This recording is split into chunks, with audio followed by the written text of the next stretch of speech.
રાજકોટમાંથી sharp શૂટરો અને આતંકવાદી ઝડપાયા બાદ હવે પોલીસે સર્ચ ઓપરેશન હાથ ધર્યું છે। શાર્પ શૂટરો દ્વારા મૂકવામાં આવેલ ચોરીનું બાઇકમાં બેદરકારી સામે આવી હતી, જેથી હવે રાજકોટ પોલીસે સંવેદનશીલ વિસ્તારમાં સર્ચ ઓપરેશન કરી તપાસ હાથ ધરી હતી, જેમાં કોઈપણ સ્થળે કોઈ સંવેદનશીલ વસ્તુ કે લાવારીસ બાઇક અંગે તપાસ કરી હતી।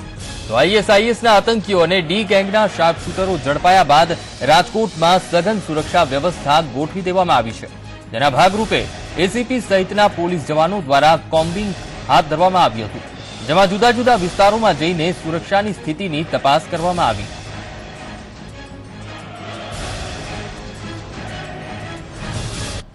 આજની આખી આ કાર્યવાહી છે, શું મુહિમ ઉપાડવામાં આવી છે આજે પોલીસ રાજકોટના જે અલગ અલગ સંવેદનશીલ વિસ્તારો છે, નહેરુનગર, ભગવતીપરા અને બજરંગવાડી વગેરે વિસ્તારમાં આજે પોલીસના તમામ અધિકારીઓ સાથે રાખી એસઆરપીની ફોર્સ સાથે રાખી નહેરુનગર વિસ્તારનું કોમ્બિંગ ઓપરેશન હાથ ધરેલ છે।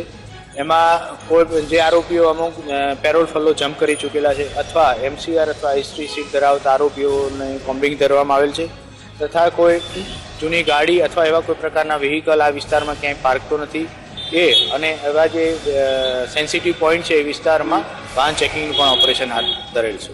આના એક્સરસાઇઝ અને ડ્રીલ આવનારા દિવસોમાં પણ ચાલુ રહેશે। એ દરમિયાન રેલવે સ્ટેશન, બસ સ્ટેશન કે એરપોર્ટ આવા જે જનરલ પાર્કિંગ છે અથવા શોપિંગ સેન્ટર એવા ઘણા બધા સમયથી કોઈ 2 વ્હીલર 4 વ્હીલર પાર્ક તો નથી થયેલી ને, એ બાબતની પણ એક પ્લાન સાથેની એક્સરસાઇઝ રાજકોટ શહેર પોલીસ તરફથી ચાલુ રહેશે। રાજકોટ એસીપી ડોક્ટર હર્ષદ પટેલ કે જેમનું કહેવું છે કે જે રીતે જુદી જુદી 2 ટીમો પાડી અને રાજકોટમાં હાલ અત્યારે સર્ચ ઓપરેશન હાથ ધરવામાં આવ્યું છે। કેમેરામેન હાર્દિક નડિયાપરા સાથે કલ્પેશ ગોયલ, સંદેશ ન્યૂઝ, રાજકોટ।